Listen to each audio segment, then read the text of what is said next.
Would anyone like a banana? Banana, anybody? These are really special, special bananas, and I'll make this one extra special. Would you like that? These bananas, when you eat them, have a magical, magical effect. Anyone over there? A good catch? Okay, I don't want to hit anybody. You gonna catch it? Okay.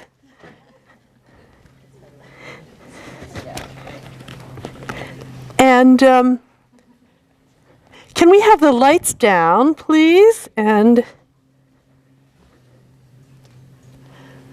great. To create some atmosphere. House lights, please. Down a little bit. Great, thank you. There is a good principle that created order, light, and man. And an evil principle that created chaos, darkness, and women.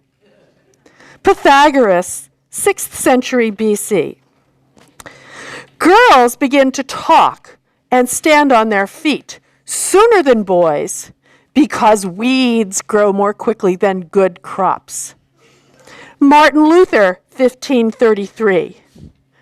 I consider women lawyers, writers, and politicians as monsters and nothing but five-legged calves. The woman artist is merely ridiculous, but I am in favor of the female singer and dancer, Auguste Renoir, beloved Impressionist painter. Dear group of communists, you're the strongest bunch of bitches ganged together I've ever seen in world of art. Don't think to career you will make it 80. Best work of art a woman or girl can do is in bed, making well love and sometimes procreate non-idiot females. Feminism is the reason for high number of AIDS statistics in the United States of America. Thanks to you, bitch feminists, if weakest men become gay and AIDS raise up in USA. A woman can be a genius. Do you remember the Holy Virgin, you damn bunch of whores? Answer me if you have the courage, bunch of bitches. A hate letter sent to the Guerrilla Girls by an Italian art critic who put his calling card in the envelope. Dear sirs, while sitting at home eating meaty flesh products, I came across your campaign of the anatomically correct Oscar. You say that only one woman has ever won the Oscar for Best Director. Do you realize that only one woman ever made a film worthy of winning the Oscar for Best Director? You say that 94% of the writing awards go to men. Well, women write romance novels, not action films. That's why they haven't been nominated for more Oscars. I hope that this has been helpful to your cause. I'd write more, but there's some really good porn on right now. Maybe later I'll go hunting. A letter sent to the Guerrilla Girls by a film critic. Hey, Guerrilla Girls, I want to tell you about a woman in my hometown who used a little bit of humor just like you. You see, there's a nightclub owner here who loans money to his female servers so that they can purchase breast implants.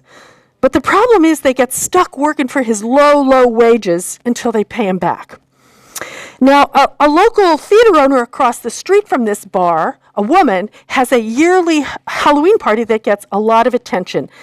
And this year, for her costume, she put just one balloon in her shirt, carried a tray around all night, and told every reporter that she was a waiter at the bar across the street, and she had yet to work off her left breast. I'm glad to tell you that now there is a small but growing boycott of this club. A love letter to the Guerrilla Girls from Canada. Now,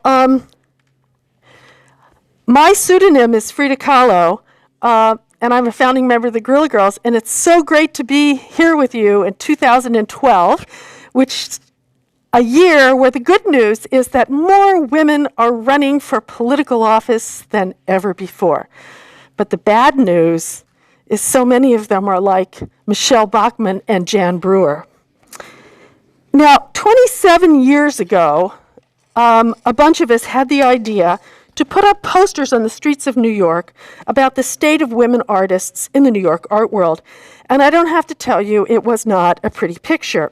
But we had this idea about how to construct political art, to twist an issue around in a new way and present it so that perhaps, it might just change people's minds. We invited a few friends to join us, and the Guerrilla Girls were born. We are an anonymous bunch of women artists who wear these gorilla masks in public, and we take the names of dead women artists as pseudonyms. Who knew that our work would cause all hell to break loose? Who knew it would cause a major crisis of conscience about diversity in the art world? It was a subject at that time that museums, collectors, and critics had ignored and denied for a long, long time. Now, 27 years later, it's an accepted no-brainer. You can no longer tell the story of a culture without including all of the voices of the culture in that story. Who knew that those first two posters would lead to hundreds more, plus street actions, billboards, stickers, and books about not just about art, but about women and people of color and the worlds of film, politics, and popular culture. Here's a new updated version we did of our art museum activity book, which I hope you all want to get. Anyway, who knew that 27 years later, we, the agitating outsiders, would actually wind up in the museums that we started out criticizing, like the Museum of Modern Art, the Tate Modern in London, Rotterdam. We did public projects in Rotterdam, in Mexico City, in Madrid outside the Prado, in Istanbul, in Athens, Greece that is, and in Shanghai. Plus, we've brainstormed with Greenpeace, we've participated in Amnesty International's Stop Violence Against Women campaign, and we're working on new projects about the election, which I'll show you in a minute, and other global women's issues. I have to tell you, we are so lucky to have been able to do this work. We're so grateful that thousands of people like yourselves, aged 8 to 80, come to our presentations, email us each year, pass our work around, telling us that we've inspired them to do their own kind of crazy activism like ours. Now, from the very beginning, one of our goals was to change people's minds about one specific F word: feminism. We think that it's crazy that so many people believe in the basic tenets of feminism: equal access to education, equal pay for equal work, fairness in the marketplace, freedom from sexual exploitation and abuse, free reproductive freedom. People believe in those tenets, but they've been so brainwashed by negative stereotypes of feminism in the media and in society that they refuse to call themselves feminists. Thank you. We believe that women's rights, civil rights, gay, lesbian, and trans rights are the great human rights movements of our time. Now I'm going to ask a dangerous question, and it's a little dark in here, so we may not be able to see the full answer, but how many of you identify yourselves as feminists? Well, you know, not every hand is up in the room. Okay, here's the other side of the question. How many of you are not feminists at all? Uh-oh, not a single hand went up. So there are some fence sitters out there, and I would like to dedicate my presentation to you. Okay. We started out in 1985, sneaking around in the middle of the night, putting up posters all over New York, posters that revealed the truth about the status of women artists in the art world. And here's an example of where we put them. I probably don't have to tell you that putting a poster on a U.S. post office box is in fact a federal offense. But we did it because we were pissed off.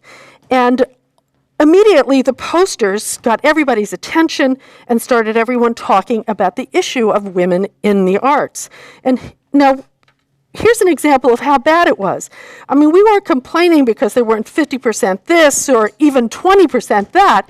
We were complaining about 0, 10%. Soon, the word on the street was that the Guerrilla Girls were a bunch of whining complainers. They were so negative. So, being good girls, we took this criticism to heart and decided to do a poster to help women artists feel more positive about their situation. And this is what we did. The advantages of being a woman artist. And here are some of them. Working without the pressures of success. Not being stuck in a tenured teaching position. Having more time to work when your mate dumps you for someone younger. Being included in revised versions of art history. Being reassured that whatever kind of artwork you make, it will be labeled feminine. Not having to undergo the embarrassment of being considered a genius. And of course, getting your picture in the art magazine wearing a gorilla suit. Now, this poster has been translated into many languages, and hardly a week goes by when we don't get a letter from a woman working in a field, a different field, say as diverse as veterinary science, astronomy, music, cartooning, physics. We even got a letter once from a woman studying to be a mortician, telling us that this poster was the story of their lives too. Now, a few years after we did this poster, we were invited to do a billboard in Manhattan to try out this crazy voice that we had developed on a larger audience. So one Sunday morning, we went to the Metropolitan Museum to conduct what we came to call the weenie count. Do any of you get what the weenie count was? We counted naked males and naked females in the artworks just to see what it might tell us. So when we went through the classical, the Greek and Roman galleries, to our great surprise, almost all the naked bodies were male. When we went through the early Christian sections, we couldn't find any flesh at all. When we went through the Renaissance and Baroque painting galleries, the only fully frontal naked figure we could find belonged to the baby Jesus. It was only when we got to the 19th century, that early modern time when sex replaces religion as the major preoccupation of European artists, did we get our statistic, and this is what we did with it. We appropriated this image from the great French painter Ingres. It's his Odalisque. We took the liberty of making her a Guerrilla Girl. And then we had her ask the question, do women have to be naked to get into the Metropolitan Museum? And we had to back up that outrageous claim with the facts. Less than 5% of the artists in the modern art sections are women, but 85% of the nudes are female. Now, we would like to think that our work has made a big difference in the art world.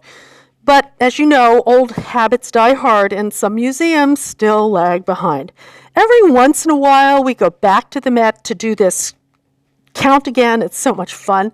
We went back last summer to see if anything had changed. We were sure that it had, and this is what we found.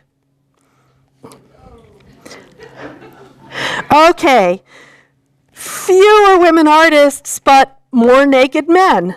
Should we consider this progress? Now, just this past summer, we also went to the Boston Museum of Fine Arts because we have a show that is up in Boston right now at the Montserrat College of Art. And we wanted to find out how the Boston Museum of Fine Arts fared in our weenie count. And what was great is we did this project, and then the college rented a billboard that took the results all around town, Boston, and here it is parked in front of the Boston Museum of Fine Arts. They did a little bit better than the Met, but not much. 11% women artists. But, for an art activist, a photograph like this doesn't get any better. Now, in the mid-1990s, a couple years after we did the Get Naked poster, the buzzword in the art world had become multiculturalism. We noticed that art institutions everywhere quickly were playing catch-up, showing women and artists of color. But instead of showing the great diversity, the great number of women and artists of color who were working, we noticed that most museums showed the same few women artists and the same few artists of color over and over and over again. So we decided it was time to do a campaign about the issue of tokenism, because we wanted to ask that question. Is tokenism a solution, or is it an extension of the problem of exclusion? And here's what we did. The top 10 signs that you're an art world token. Every one of these instances happened to a member of our group. Well, your busiest months are February, Black History Month; March, Women's History Month; April, Asian American Awareness; June, Stonewall Anniversary; and September, Latino Heritage. At parties and openings, the only other people of color are serving the drinks. Whenever you open your mouth at a social situation, it's assumed that you speak for your people, not for yourself. At parties, people always end up telling you their interracial and gay sexual fantasies. And finally, a curator who never gave you the time of day before calls you right after a Guerrilla Girl demonstration.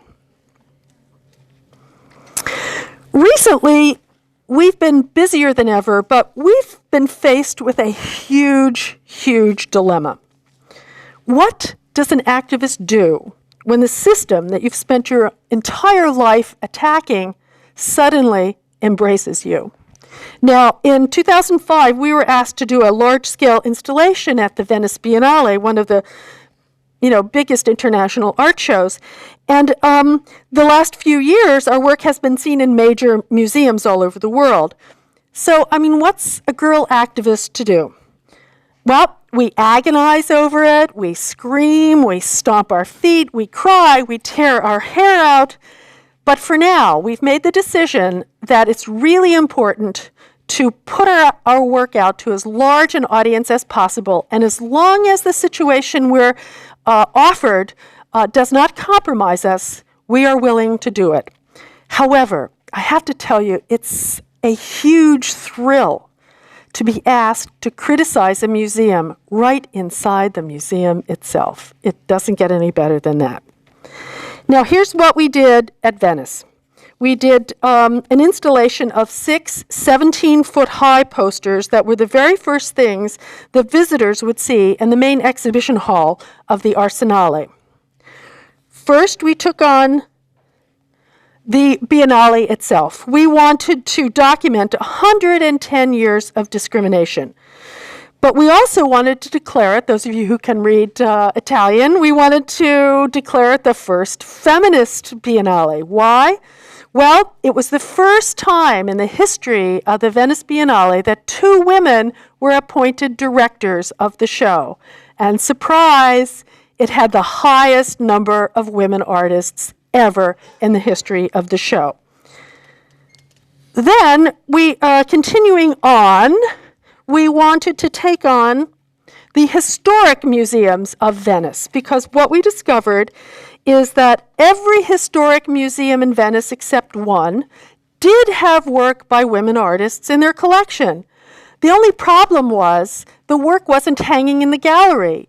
It was all in the basement.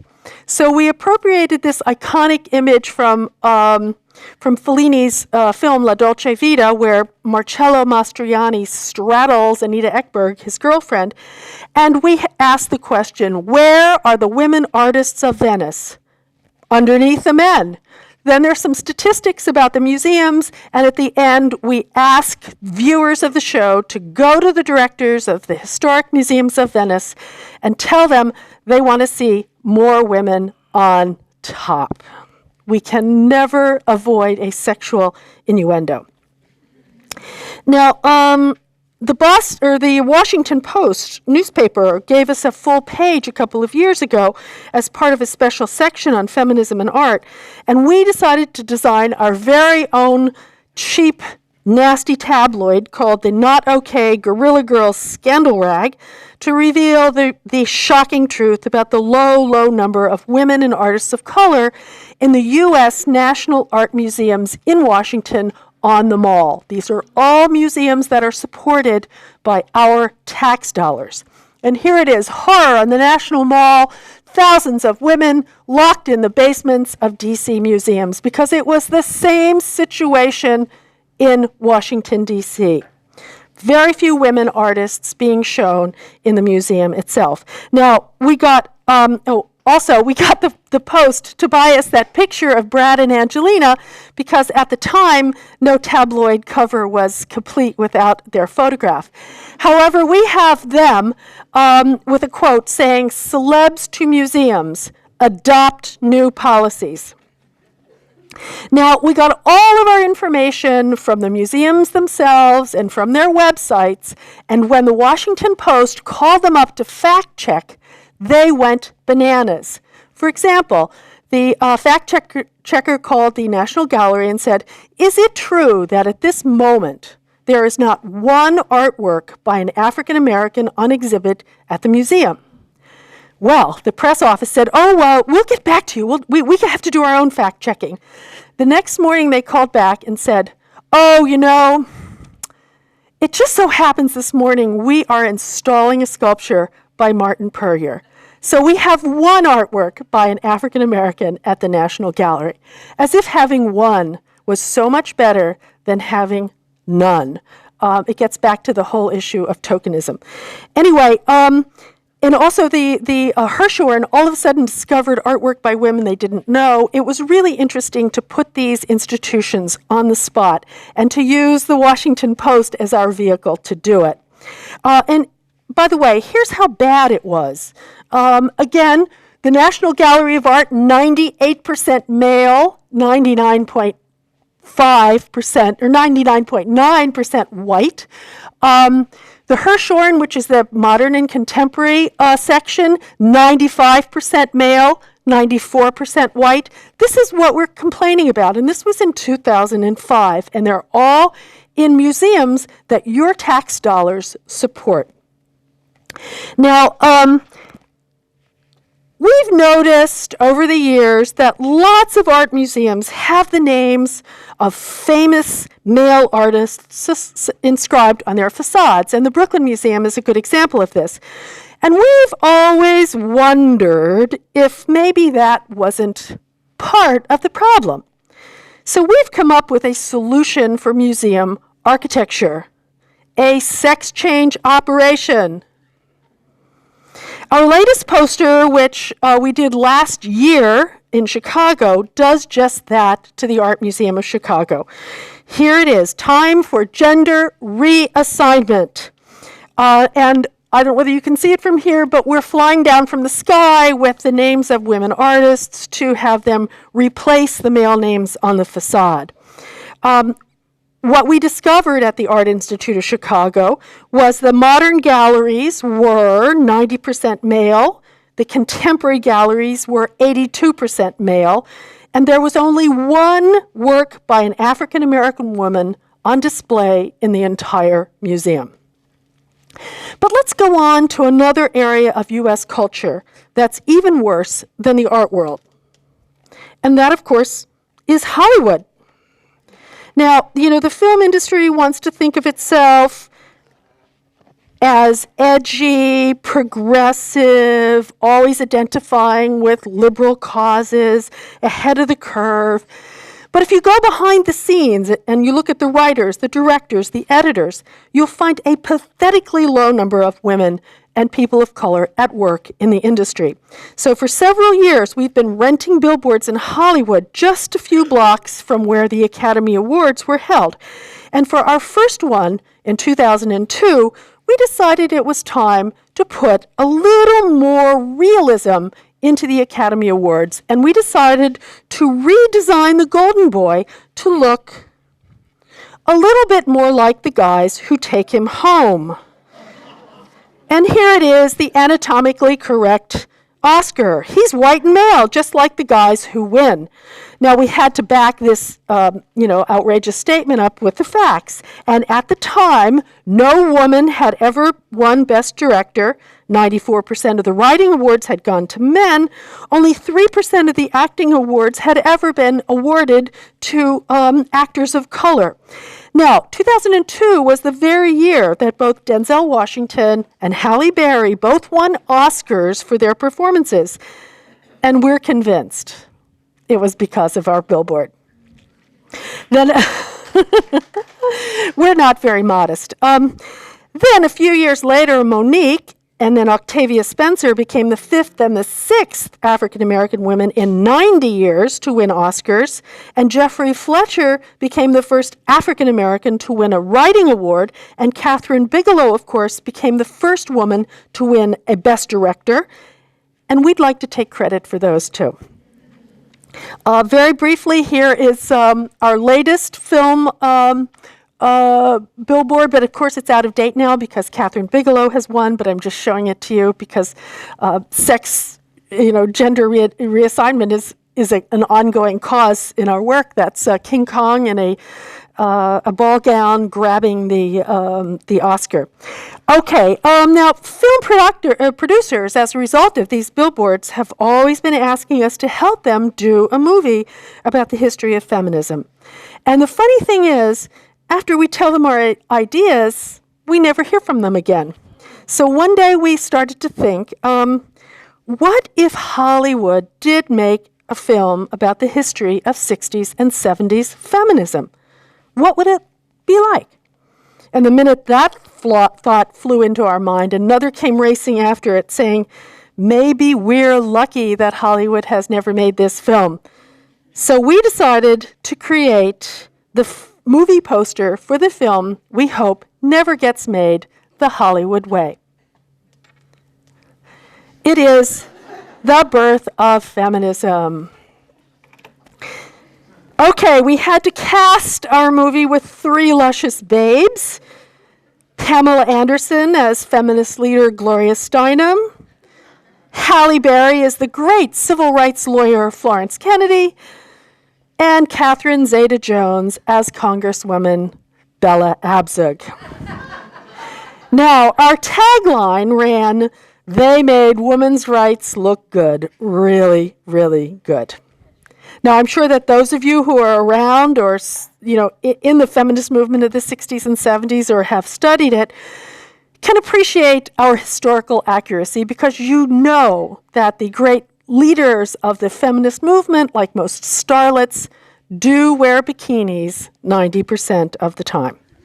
To round out our credits, the movie was produced by Jerry Bruckheimer, with a screenplay by Joe Esterhaus, directed, of course, by Oliver Stone, and with a soundtrack album by Eminem.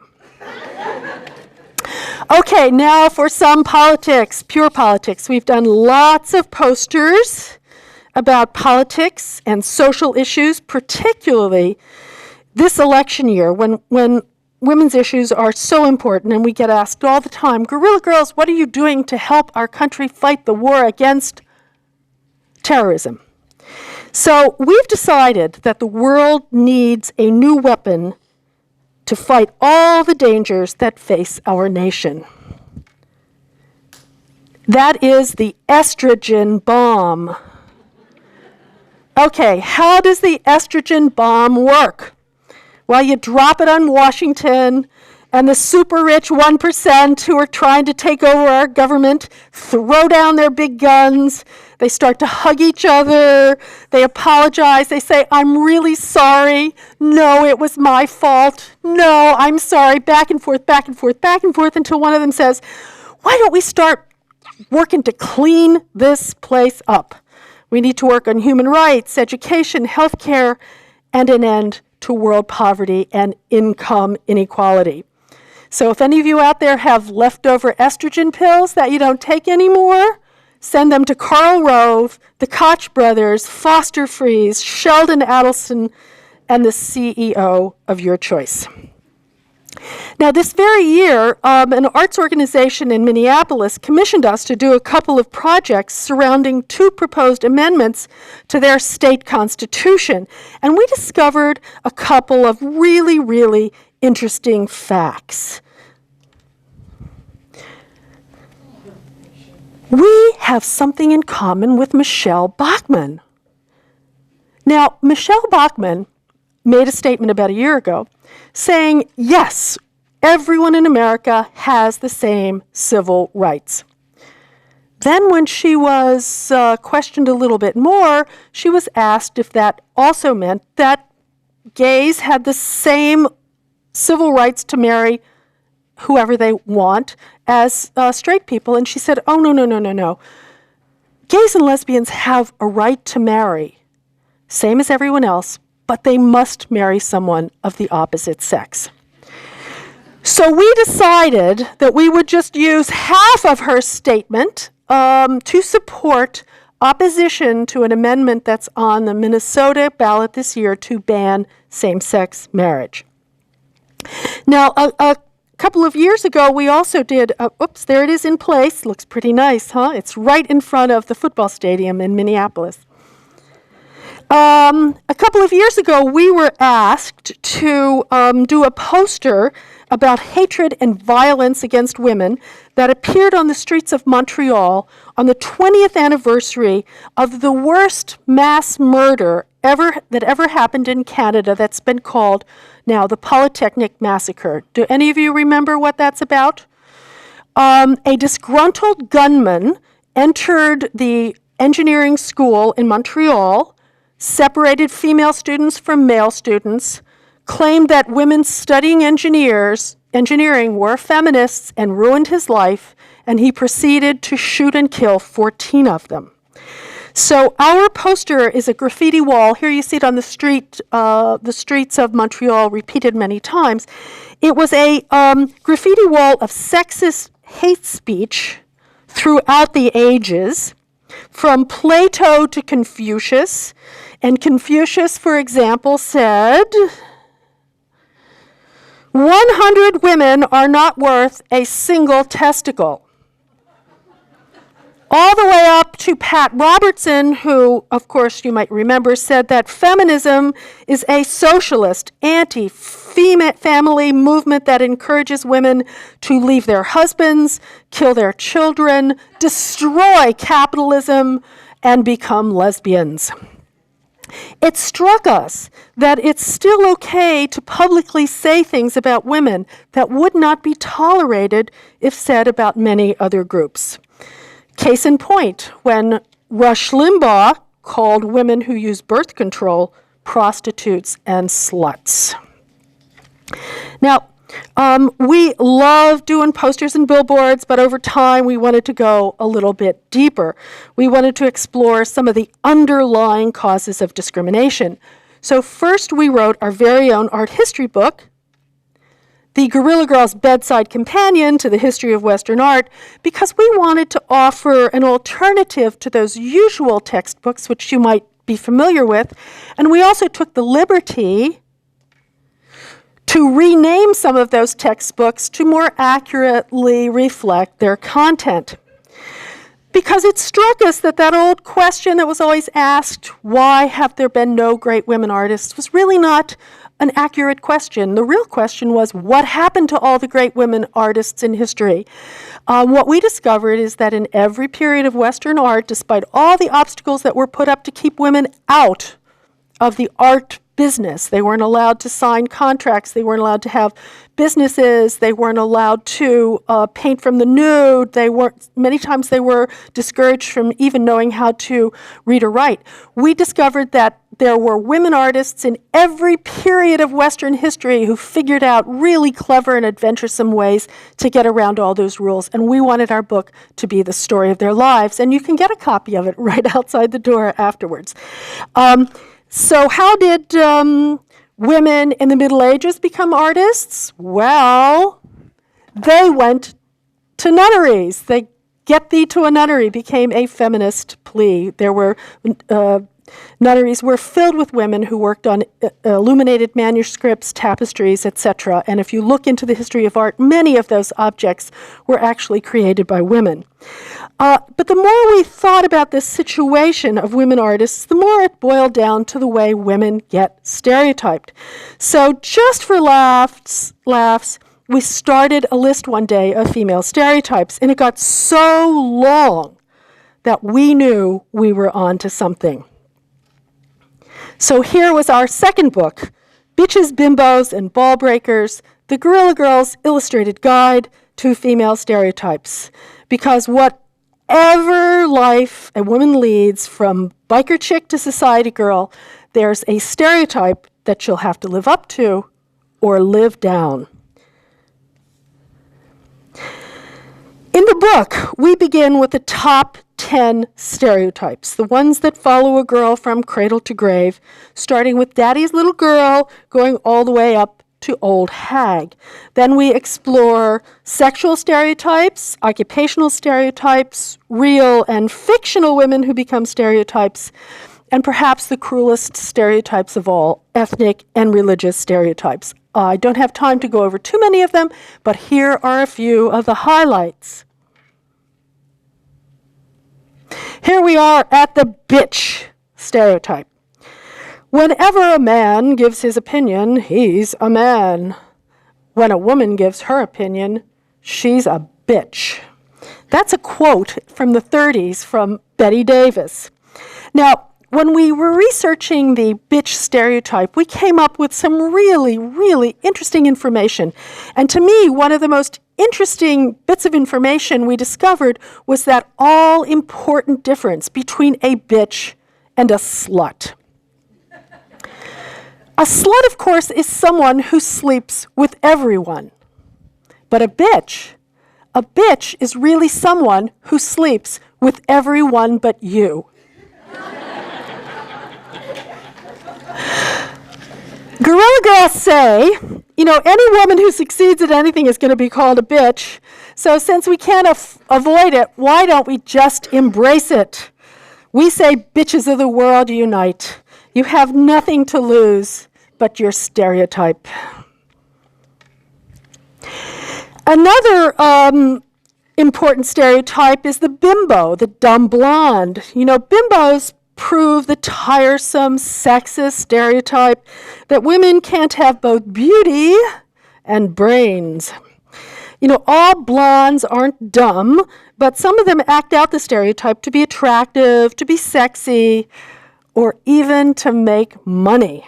Now, we have a dumb blonde joke in our book that I'd like to tell you, but we think that it's sort of a feminist dumb blonde joke. Okay.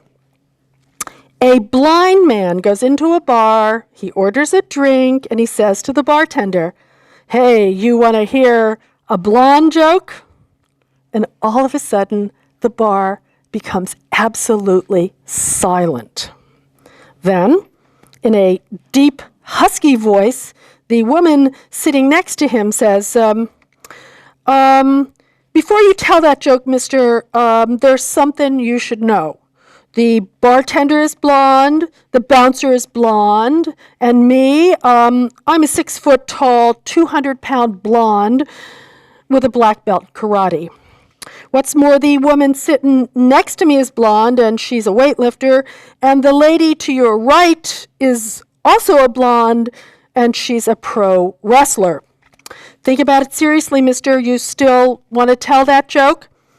So the guy thinks a minute and he scratches his head and he says, "Nah, Not if I'm going to have to explain it 5 times.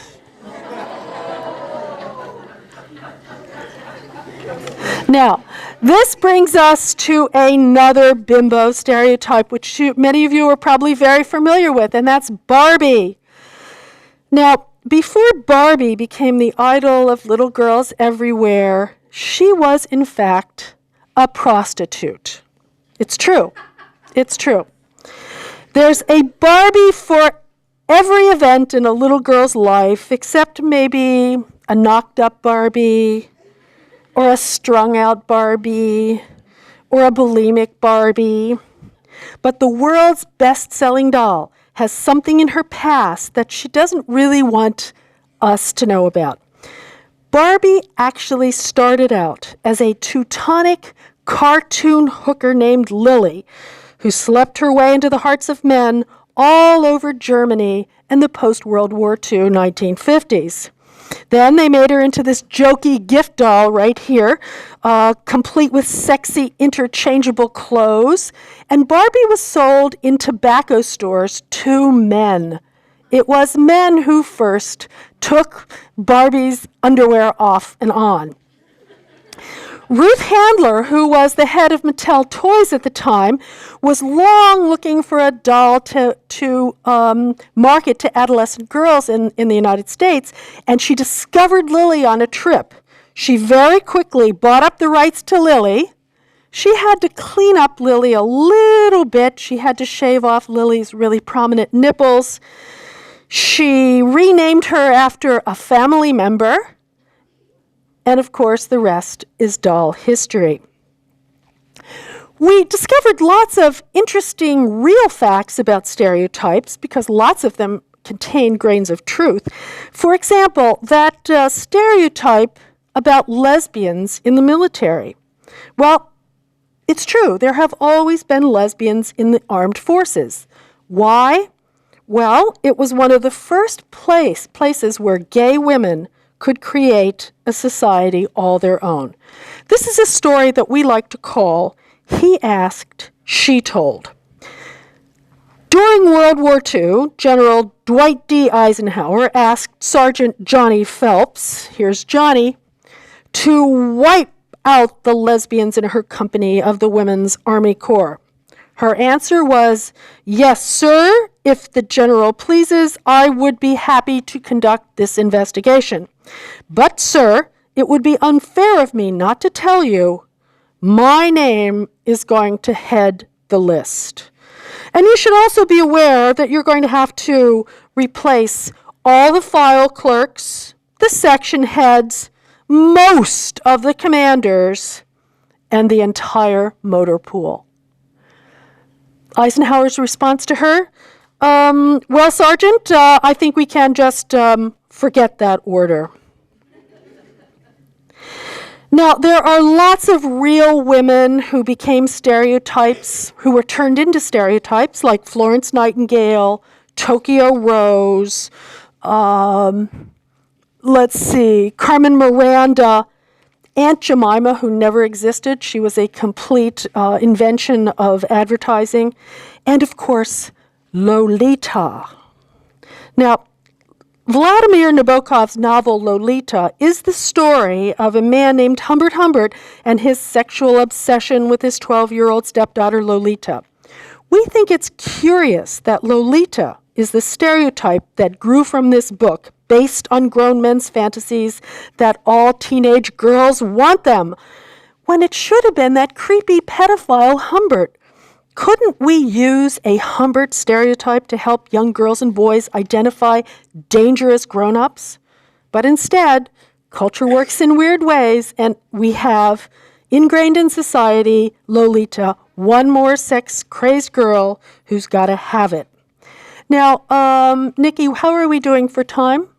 Okay, I have so many things to talk about. I'm going to have to skip over a lot. But anyway, I'm going to very quickly read to you from our latest book, which is about the female body and how it's been treated over the ages. And I'm really excited to read it to you, and it also gives me a chance to sing to you a little bit. And I'm not really a very good singer. Here it is. The Guerrilla Girls' hysterical history of hysteria and how it was cured from ancient times until now. Still crazy after all these years. Once upon a time, women in Europe and America suffered from a terrible disease called hysteria. The symptoms were nervousness, fatigue, anxiety, insomnia, faintness, muscle spasms, shortness of breath, irritability, headaches, heaviness of the abdomen, fluid retention, lack of concentration, depression, loss of appetite for food or sex, ticklishness, and making trouble. Doctors claimed that 2 out of every 3 women suffered from this awful affliction. No one knew what caused hysteria, but great men of science decided that it had to have something to do with women's mysterious sexual organs. Something in the way she moves. Well, in ancient Greece, Plato believed that the uterus wandered all around a woman's body, choking and strangling all normal functions as it went.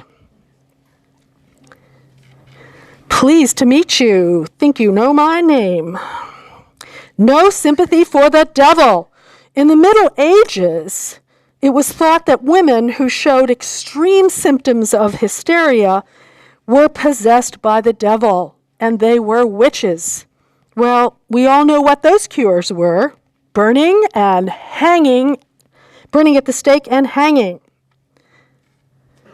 Hit me with your best shot. In the Renaissance, special instruments were developed to purge women of hysteria. I'm not making this up. Lots of Dutch outhouses had wooden syringes like this, and it was hollow, and it shot medicinal fluids deep inside a woman's body to flush out all that unsavory stuff that would cause her to be hysterical. And in Italy, there was a device like the one at the bottom, which actually fumigated a woman's innards using hot vapors. I mean, it just makes you, squirrel in your seat. And then there was Dr. Feelgood. Another treatment for hysteria, if a woman could afford it, involved a physician gently massaging the insides of her vagina with aromatic oils. And if the procedure were successful, the patient would fall into a frenzied state of moaning and groaning, sometimes over and over again. It was not unusual for the woman to lose consciousness or fall asleep. When revived, she was in a state of calm relaxation, cured until her next episode of hysteria. Now, some women had this procedure as often as once a week. It proved especially effective on virgins, widows, and nuns. Not making this up. Sometimes the treatment would just take a few minutes. Sometimes it took hours. What a lot of work for those doctors. Now, let's take a reality check. In the 19th century, doctors gave women orgasms and got paid for it. They called it health care. We call it prostitution. Good vibrations. Okay, after the electric motor was invented in the 19th century, doctors came up with all kinds of exciting new ways to treat the ever-present problem of female hysteria. And they used newfangled vibrating machines directly on their patients' genitals. And once electricity became more available in private homes, women could actually administer their own cure for hysteria right in their bedrooms. Portable vibrators appeared 10 years before vacuums and irons. And Sears Roebuck had a version with special attachments so that once a woman felt better, she could clean the house with the same machine. Girls just want to have fun. Now, the porn industry discovered the vibrator in the 1920s, and psychiatrists were horrified to see right there on the big screen a medical device used for sexual pleasure. And suddenly, vibrators were declared lascivious and immoral. Stores stopped selling them. And as late as 2008, was still a crime to sell vibrators in the state of Texas. And as far as we know, it's still illegal to sell vibrators in Alabama. But by the second half of the 20th century, women's sexuality is no longer such a big mystery. And female orgasm, is identified, it's described, and oftentimes encouraged for good mental and physical health. R-E-S-P-E-C-T. Well, around 1952, the medical profession dropped hysteria as a serious female disease. And that just happened to be the very same year that Simone de Beauvoir published her great manifesto, The Second Sex, which of course jump-started the women's liberation movement. A coincidence? Same year? Actually, we believe that it was feminism because it helped women and men understand how society constrained, misunderstood, and mistreated female bodies over the century. Actually, we think that the F word, feminism, was the real cure for hysteria. Thank you very much. Yeah, it's amazing that, young girls can become, they can become whatever they want. They can become doctors, they can become lawyers. They haven't figured out how to become president yet, but they're still obsessed with how they look, which is a really sad trade-off. And we would love to hear your ideas about how we can fight this oppressive sense of body image that assaults women from all sides. I think we could have a long discussion about whether the fact women can bear children and men only provide the seed is an example of a double standard and should also be the reason why women aren't priests or aren't president. I think that's a really interesting discussion to have. Oh, the Pussy Riot. Yeah. Pussy Riot. Well, we're really lucky to live in a country where art is not taken so seriously. I mean, it is a form of political repression. And also things are going backwards for women in Russia right now. And I think it's all combined.